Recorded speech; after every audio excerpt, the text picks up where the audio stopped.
The People's Countryside The People's Environmental Debate Countryside Podcast. Environmental Debate Podcast. People's Countryside Environmental Debate Podcast. People's Countryside Environmental Debate People's Podcast. Countryside Environmental Debate Podcast. What is the difference between adults and children? Is this the sign the next generation will have the hidden skill of focus, or a sign they will be disconnected?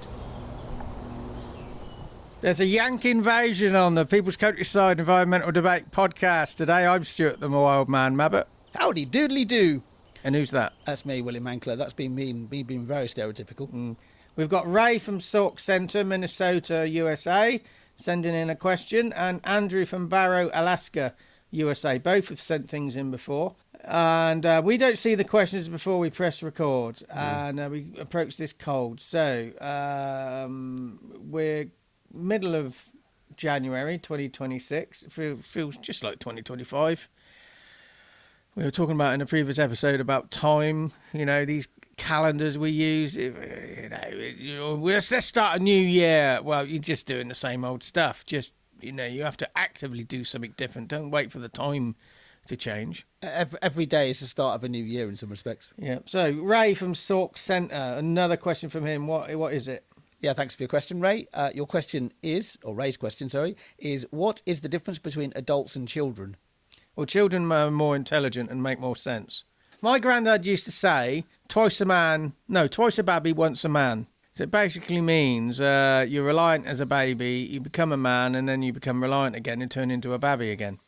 I don't think there's a thin line, I think, between the difference. I think children are less bogged down in the early years with what you can't do and what you can do. You think everything's possible.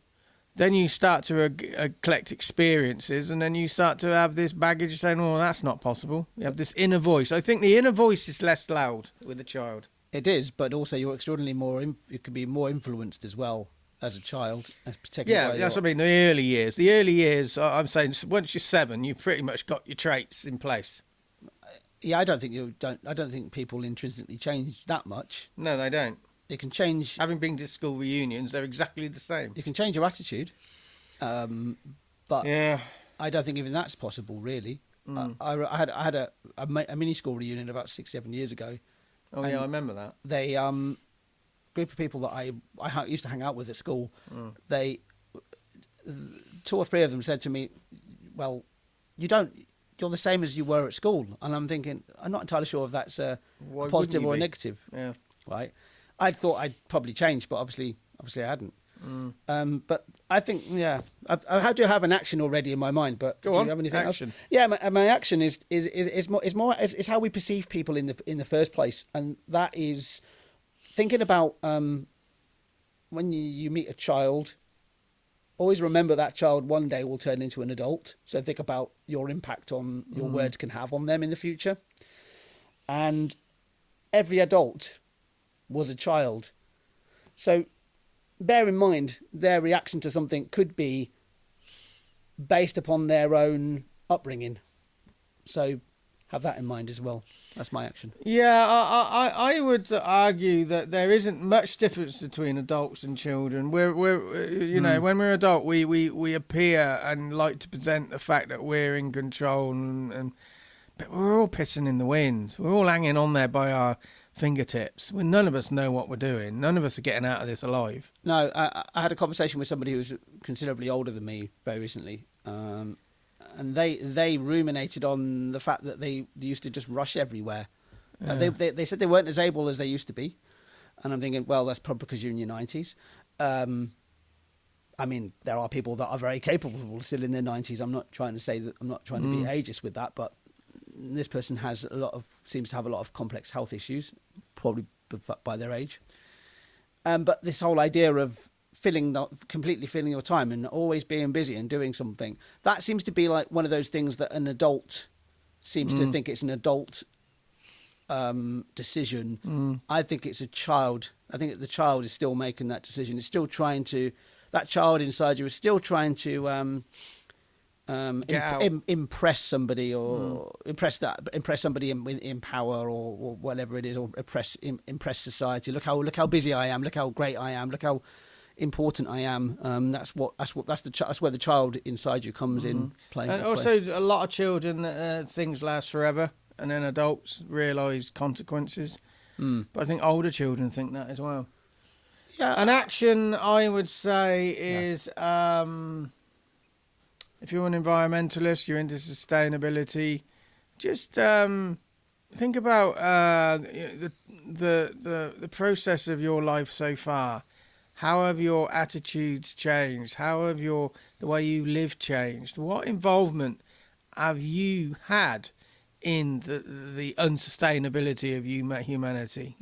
Confront the dark corners. We're all guilty of this. Some people are more guilty than others. I do think sustainability is put in the lap via our leaders into everyday people. Oh, well, you've got to live sustainably. You've got to do this, and yet the systems we've got to do that in is set by our leaders that have vested interests in the unsustainability of the systems. So just think. I would say the action for me is just spend a bit of time considering your place in this mess that we call unsustainability. Andrew in Barrow, Alaska, USA, sets us the second question. So we're heading a bit longer, actually, this one. We're heading northwest in the US. Yeah. Crossing a little bit of Canada and ended in Alaska. Barrow, there's quite a few places called Barrow in the UK. There's at least one I can think of. Barrow in Furness up in Scotland. Or is it in the UK? It's in Cumbria. It's in Cumbria, isn't it? Yeah. South Cumbria. There was another Barrow somewhere else, I'm sure there is. Anyway, so Andrew, thank you very much for your question. Obviously, there's a Barrow in Alaska. Andrew's question is, I saw a young girl around 9 years old in a waiting room, sat playing a computer game for a solid hour, oblivious to everything around us. The mother stuffing a banana in the girl's mouth so that she would eat. Is this the sign the next generation will have the hidden skill of focus, or a sign they will be disconnected? Could they be doing the same thing at the same time? So they could be focusing and disconnected at the same time. Why is it as one or the other? Well, that's just the first thing that jumps out. Anyway, thoughts? I think it's like a distraction, isn't it? I've seen this so many times. Like, was this girl introduced to this as a pacifier when they're sort of giving them a dummy when they're a baby? I see babies on buses. They're given a phone. I'm given a screen. I get that. That's a pacifier. It's on trains. It's on buses. Is that an avoidance of being a good parent? It's in cafes. Being a good parent is such a difficult thing to do. Such a tightrope to walk. Because when you're damned if you do, damned if you don't, sort of thing. I think sometimes being a good parent, it means you. To me, good parents I see that they openly admit they ain't got a clue what they're doing. Then it comes from a place of honesty. That makes a good parent. They just make it up as they go along in so many ways, because parenting is such a unique challenge. I've not had children myself, but I know people who have, and every time I speak to any parent, it's a unique challenge. Yeah, I think it's very sort of jump on and say that, well, this parent shouldn't be allowing this child to do this, but it could also be that parenting is very exhausting. I've got a close friend who said that they love their daughter, but it's just a very ongoing and exhausting process, particularly when they were younger. And I think any opportunity for them, just something to keep the child occupied just for that moment in time, so they can actually just maybe even think about something. It's very easy to judge in those situations. It's annoying. I think it's because it's actually annoying, isn't it? Looking at this question again, the first thing that jumps out is the age 9. That's well established behaviour right there. 9 is quite mature.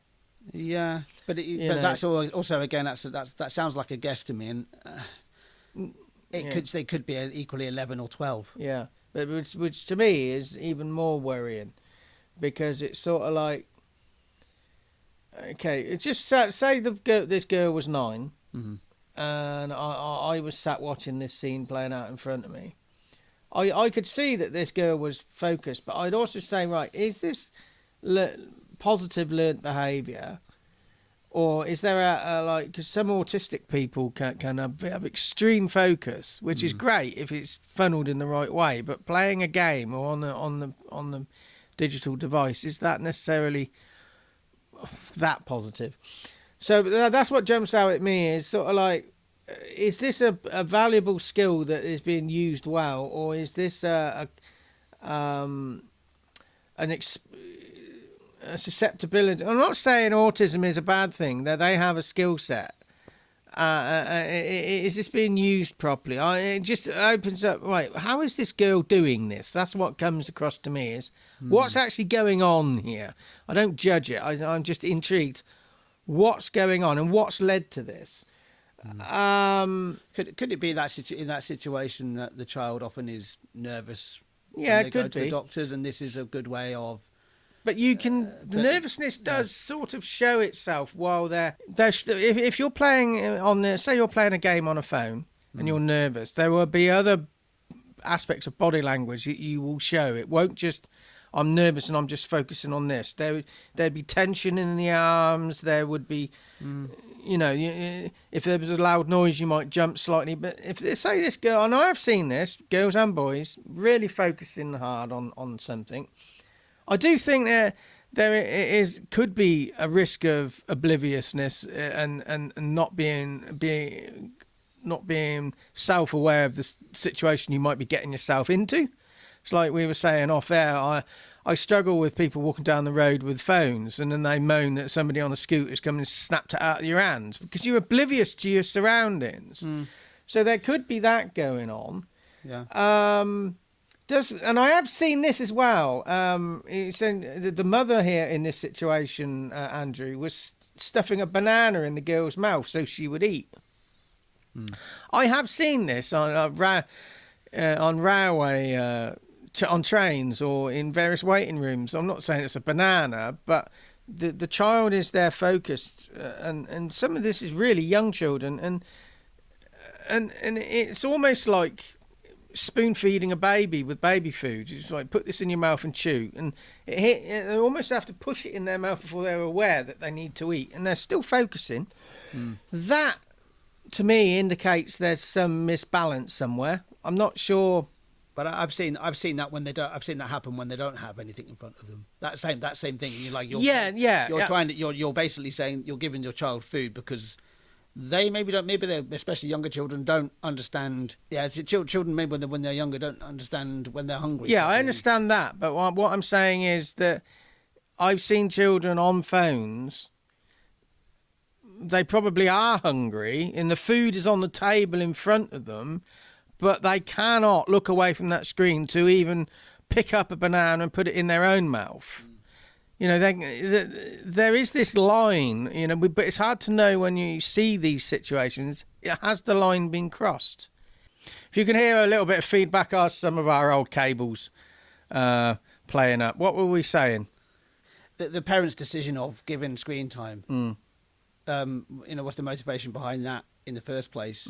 That some parents won't allow their children to have any sort of mobile device at all when they're younger. Again, that's lack of balance again, though. Yeah, I think that's maybe what it comes down to. Excluding and then flooding opposite ends of the same ruler. Yeah, and I think neurologically it could really give an issue from when they're older, is that they entirely rely on dopamine and have a flood of dopamine as well, have too much dopamine. This hidden skill of focus, I've seen kids really tuned into their device and oblivious to their surroundings. That's a skill that does need to be tapped into. Yeah. But left unchecked, I know one lad. He's now in his 30s. He was an online gamer and was obsessive about it, and it's turned out that he's got autism, but because it was left unchecked, this absolute focus, he's still obsessed with games now, and at the detriment to being able to coordinate his life. So I think that things shouldn't go left unchecked. But these are skills that need tapped into. But how you do that's a very grey area. And I focused a lot on autism on this, but there are other conditions and other traits in life. I don't even consider autism as a condition. Well, I was just thinking of I've been reading John Davidson's autobiography. Johnny Davidson. John Davidson's autobiography, who has Tourette's. Yeah. In the preface to his book, before he even gets into the biography part, there's something like 200 varieties of Tourette's, which I wasn't aware of. I kind of thought there must be more different. There's nuances, but Tourette's is not just about swearing. No, it's physical tics. There's 200 varieties of it. So, or being autistic, there's varieties of autism. Yeah. So not everybody who is autistic is that particular thing. But I'd also go. I'm going off the topic a little bit here, but I think it's very easy again when you think about a condition like Tourette's or autism. There's this safety. It's a kind of a safety zone. Oh, that means they will behave in this way. Well, and then any behaviour that manifests, that you'll go, oh, that's because of that, basically. Well, actually, it might not be, because you don't know the individual's person's actual condition, and that means really what you should be doing, and it's an action for probably every episode we've ever done in some respects.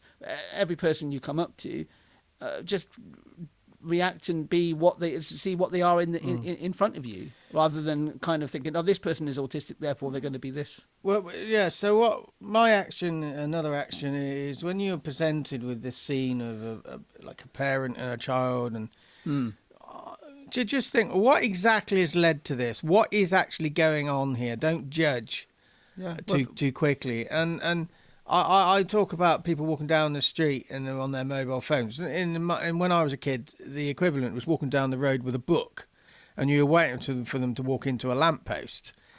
And everybody would just sit and watch, waiting for this thing to play out. Every now and again, you would see it. And but then I also talk about now the modern equivalent is people walking down the road on their phones, and then people on motor scooters coming up and snatching it out of their hand. Okay, but what I'm getting at here with an action is just observe, well, what exactly is going on here? What's leading up to this? What's causing this? What we make a judgment, but that's led by our perception. So just keep questioning, and that's often in one of my actions. It's just question everything. Yeah, exactly. I just want to focus in on the last part of Andrew's question here. So, is this a sign that the next generation will have the hidden skill of focus, or a sign they will be disconnected? There has been, I think, a move to online communication, a massive move to online communication rather than face to face. I think the current generation, growing up into teens right now, I think they are spending more time in the online space, and they're not having those in one-to-one interactions, which I think is part of growing up and part of maturing into an adult in so many ways. That's leading to disconnection. So it is leading to disconnection. I think, however, there will be this. I think there is a human need for connection. So that disconnection, I can kind of see it being. I think they'll need it at some point. They'll need a connection. So I don't think it will necessarily lead to that overall disconnection. I think it will. Will the next generation have the hidden skill of focus? They may do. They might also be disconnected. They both can be going on at the same time. Yeah, I'm seeing a move away from the digital world. I mean, digitise all your records. I'm seeing a move away because the records are being lost and there's no paper copies or hard copies or whatever, and people realize that actually we're too reliant on digital.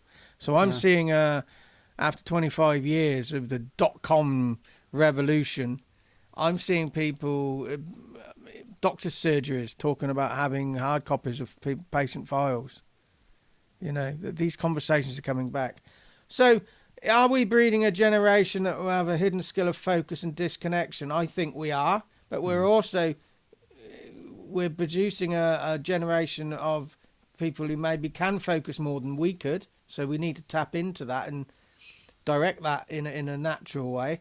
and the disconnection. There is a benefit of being disconnected, where if you can learn to be disconnected from unnecessary stress. But I don't think disconnection from your own understanding your own situation. You know, walking along the top of Niagara Falls. If you're oblivious to that, you're going to fall in and potentially drown.